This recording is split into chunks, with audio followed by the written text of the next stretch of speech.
Hi friends, ఈరోజు dish వచ్చేసి aloo fry. Welcome back to our channel. నేను మీ రాజీ అన్నపూర్ణ. ఎలా ఉన్నారు ఫ్రెండ్స్? అందరూ బాగున్నారా? ముందుగా పొయ్యి మీద కడాయి పెట్టుకుని కడాయి హీట్ ఎక్కాక 2 టేబుల్ స్పూన్ల ఆయిల్ యాడ్ చేసుకుంటున్నానండి. ఆయిల్ కూడా హీట్ ఎక్కిన తర్వాత పోపుకి రెడీ చేసుకుంటున్నాను. హీట్ ఎక్కిన ఈ ఆయిల్లో కచ్చపిచ్చగా దంచిన 4 వెల్లుల్లి రెబ్బలు వేసుకుంటున్నాను. ఈ వెల్లుల్లిని మాడకుండా గరిటెతో అటు ఇటు తిప్పుకొని లైట్ గా ఫ్రై చేసుకుంటున్నాను. ఇవి కూడా వేగిన తర్వాత పోపు దినుసులు యాడ్ చేసుకుంటున్నాను. పోపు వేగాక ఒక 1/2 టీ స్పూన్ జీలకర్ర కూడా యాడ్ చేసుకుంటున్నాను. జీలకర్ర కూడా వేగినాక 2 ఎండుమిర్చిని కట్ చేసుకుని వేసుకుంటున్నాను. ఈ పోపు మొత్తం వేగిన తర్వాత క్లీన్ చేసి పెట్టుకున్న 2 రెబ్బల కరివేపాకును కూడా దీనిలో యాడ్ చేసుకుంటున్నాను. మొత్తం ఒకసారి కలయబెట్టుకుని, ఏ కూరకైనా పోపే కదండి మంచి టేస్ట్ని ఇచ్చేది. పోపు వేయిస్తుంటేనే మంచి అరోమా స్మెల్ వస్తుంది.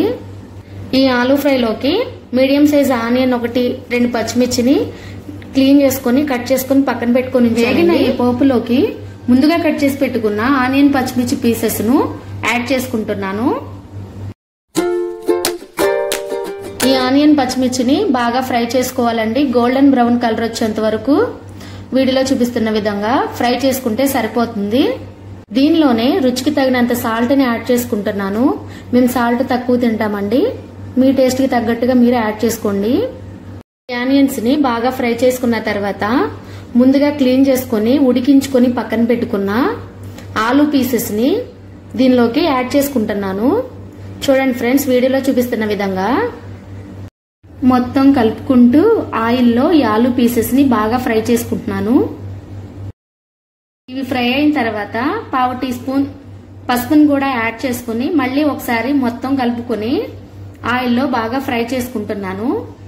మా వారికి ఆలూ కర్రీ అంటే చాలా ఇష్టం. ఆలూ కర్రీని 1 ఇయర్ తర్వాత మళ్ళీ మా ఇంట్లో వండుతున్నానండి. చిన్న హెల్త్ ఇష్యూ వల్ల డాక్టర్ సజెషన్ మీద 1 ఇయర్ తినలేదండి. ఆలూ అంటేనే ప్రోటీన్ ఫుడ్ అండి. మీలో ఎంతమందికి ఆలూ కర్రీ ఇష్టమో కామెంట్ చేయండి ఫ్రెండ్స్.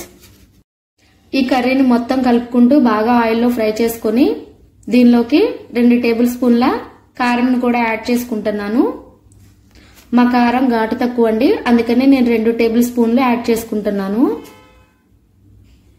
ఇప్పుడు మూత పెట్టుకొని 10 నిమిషాలు మగ్గించుకుంటే సరిపోతుందండి. వేడి వేడిగా రుచికరమైన ఆలూ ఫ్రై రెడీ అండి. మరిన్ని వీడియోల కోసం నా ఛానల్ని సబ్స్క్రైబ్ చేయండి, షేర్ చేయండి, లైక్ చేయండి, కామెంట్ చేయండి ఫ్రెండ్స్. మరొక వీడియోతో మళ్ళీ కలుద్దాం. అంతవరకు బాయ్ ఫ్రెండ్స్.